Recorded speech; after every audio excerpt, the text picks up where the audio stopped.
Welcome back, Cyber Explorers. It's Alfie, and in this video we'll explore together with this step-by-step guide, how to enable or disable Windows Copilot in Windows 10. So without further ado, let's get right into it.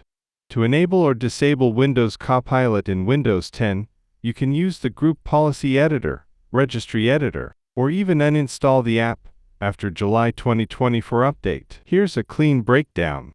Method 1. Group Policy Editor, Pro, Enterprise, Education.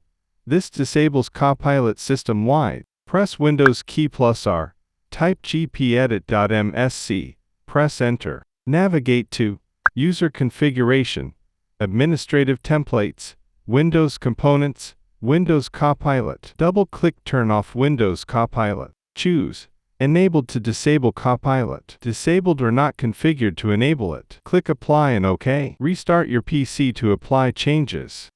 Method 2. Registry Editor, All Editions. Use this if Group Policy Editor isn't available. Open Command Prompt as administrator. Run one of the following commands. Disable Copilot.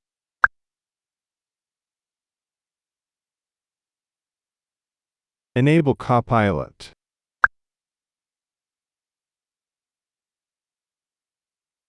Restart your PC to apply changes. Uninstall Copilot.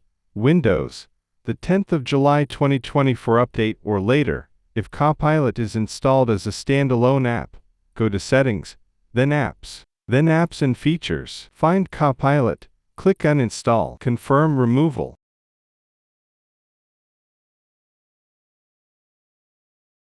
And that's it for today. If you found this video helpful, please give it a thumbs up. Consider subscribing, and don't forget to activate the notification bell so you won't miss out on any new uploads. Thank you for watching. Until next time, see you later.